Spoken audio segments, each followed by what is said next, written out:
벽창우가 우리의 삶에 던지는 질문.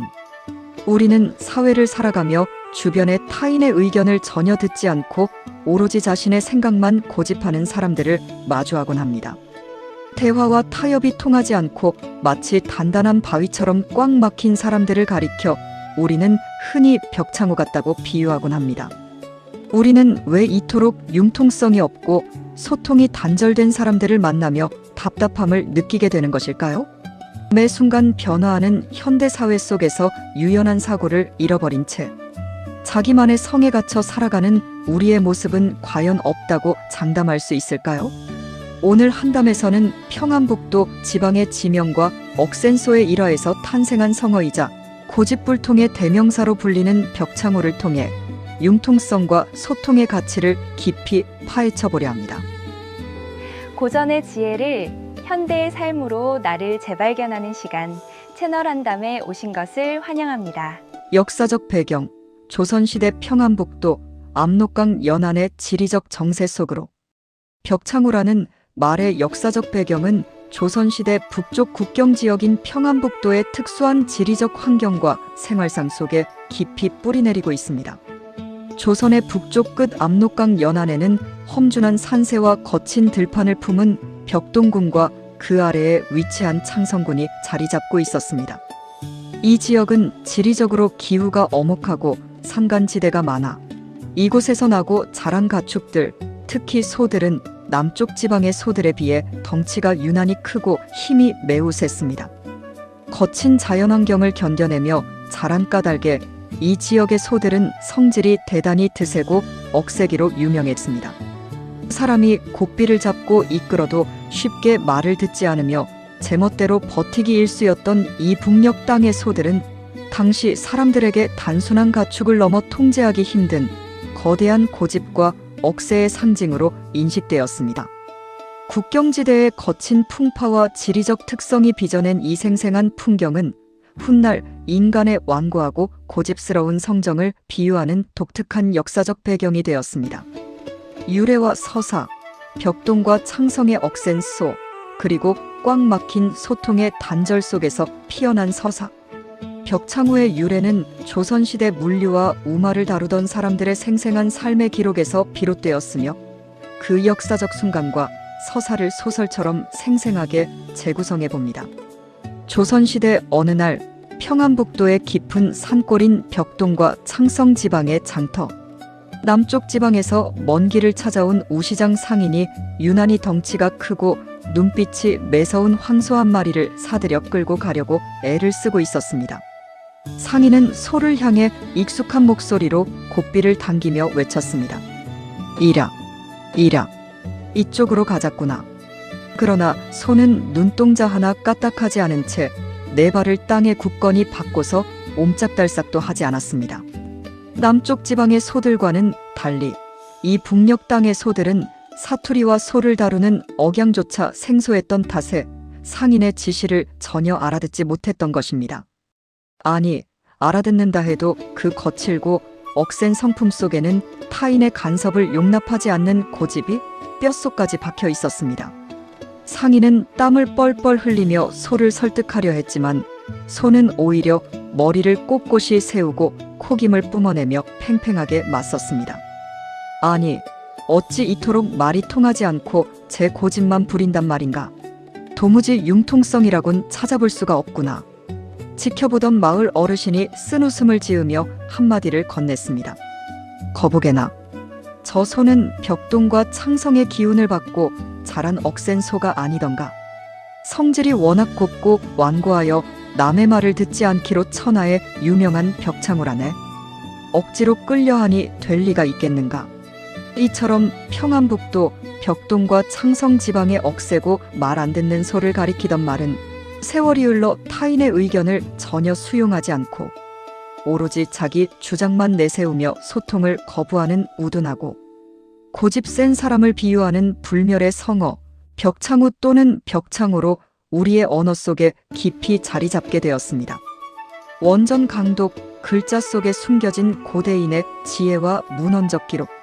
이제 조선시대 우리말 기록 및 지명 유래 속에 담긴 핵심 명칭을 직접 인용하고 강독하며 벽창우를 이루는 한자들의 본래 형상과 철학적 의미를 깊이 있게 파헤칩니다.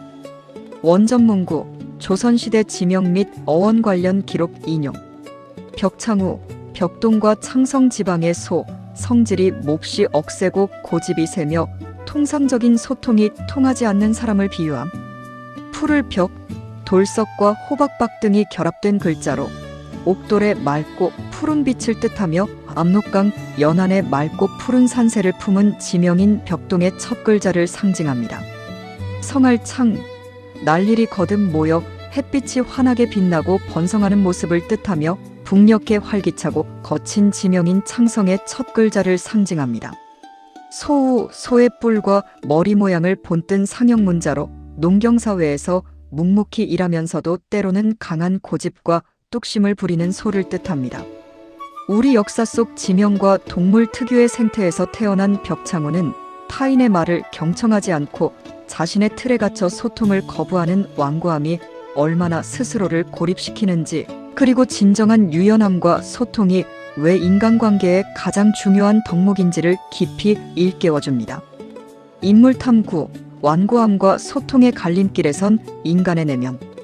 벽창우라는 성어가 시사하는 맹목적인 고집과 소통의 단절은 역사의 수많은 순간 속에서 자신의 생각만을 절대적으로 신봉하다가 고립을 자초한 인물들의 내면에서 뚜렷하게 나타납니다.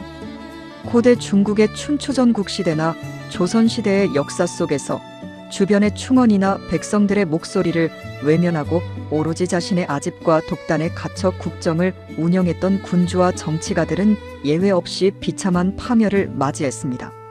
그들은 자신을 향한 비판을 소통의 부재로 여기지 않고 왕권이나 권력에 대한 도전으로 오인하며 더욱 문을 닫아 걸었습니다. 인물의 입을 빌려 설파한 완고함의 실체는 바로 이 지점에 있습니다.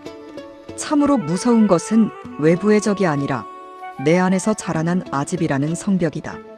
스스로 귀를 닫고 타인의 말을 배척하는 자는 비록 천하를 가졌을지라도 결국 세상으로부터 고립된 외딴섬이 될 뿐이다. 타인의 비판에 귀를 열고 유연하게 변화를 수용할 줄 알았던 인물들은 살아남았으나 벽창우처럼 꼿꼿하게 버티다 부러진 이들의 역사는 오늘날 우리에게 깊은 경종을 울립니다. 여러분의 구독, 알림 설정, 좋아요는 더 좋은 콘텐츠를 만드는 저에게 큰 힘이 됩니다.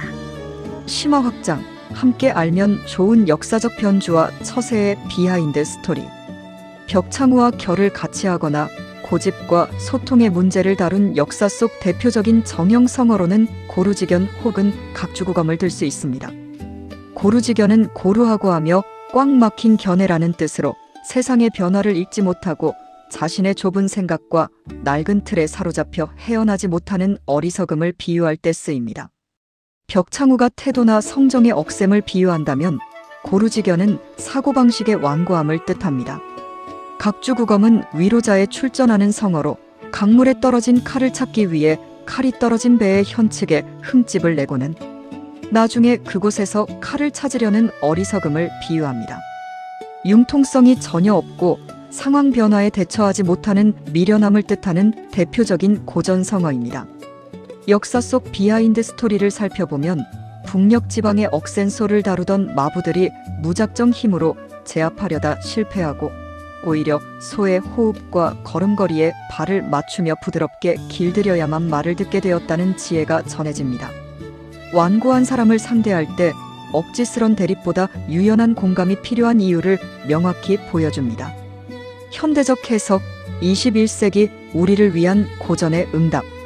오늘날 우리는 정보가 넘쳐나고 빛의 속도로 변화하는 다원화된 사회를 살아가고 있지만 역설적으로 타인의 의견을 수용하는 소통의 능력은 오히려 퇴보하고 있습니다.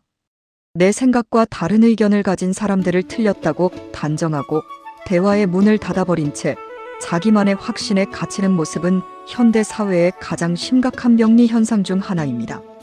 이러한 현실에서 조선시대 북녘 땅의 억센 소에서 유래한 벽창우는 우리에게 강력한 소통의 성찰을 요구합니다. 현대인들은 매 순간 나의 성과와 주장을 관철하기 위해 목소리를 높이지만 정작 상대방의 마음을 열고 조화를 이루는 법은 잊어버리고 살아갑니다. 인생의 복잡한 갈림길이나 직장과 가정의 갈등 속에서 우리를 지탱해주는 것은 맹목적인 고집이 아니라 부드럽게 상대를 포용하는 유연한 지혜입니다. 변화하는 세상 속에서 나 홀로 멈춰서서 소통을 거부하고 있지는 않습니까? 꽉 막힌 아집의 성을 허물고 유연한 사고로 세상을 마주하는 태도, 21세기를 살아가는 우리에게 벽창호가 던지는 가장 날카롭고도 따뜻한 응답입니다. 실천 가이드, 벽창호의 지혜를 내 것으로 만드는 법. 완고함과 소통의 단절에서 벗어나 유연한 사고를 기르고 타인과 조화를 이루기 위해 당장 오늘부터 실천할 수 있는 3가지 행동 지침을 제안합니다. 첫째, 내 주장을 내세우기 전에 상대방의 입장을 먼저 경청하기. 대화나 회의 중 내 생각이 옳다는 확신이 들더라도 일단 상대방의 의견이 나오게 된 배경을 먼저 경청하고 수용하는 태도를 가지십시오. 둘째, 변화하는 환경 속에서 나의 낡은 생각 점검하기. 과거의 경험이나 고정관념에만 사로잡혀 새로운 방식이나 낯선 제안을 무조건 거부하고 있지는 않은지 스스로를 돌아보십시오. 셋째, 유연함과 타협을 약함이 아닌 지혜로 여기기. 양보하거나 타협하는 것을 지는 것으로 생각하지 말고 관계를 살리고 더 큰 성장을 이끌어내는 유연한 힘으로 삼으십시오. 당신의 인생을 바꿀 한마디, 벽창호. 세상의 바람이 거세질수록 단단하게 굳어진 바위는 부러지기 쉽지만 부드러운 갈대는 바람에 흔들릴 지언정 결코 꺾이지 않습니다. 오늘 당신의 하루가 비록 고집과 소통의 부재 속에서 답답함을 느낄지라도 내 안에 꽉 막힌 아집을 내려놓고 유연한 마음으로 상대를 마주한다면 어떤 관계 속에서도 빛나는 지혜로운 삶을 완성할 수 있음을 한담이 진심으로 응원합니다. 지금까지 채널 한담 시청해주신 여러분 대단히 감사합니다. 늘 건강하세요.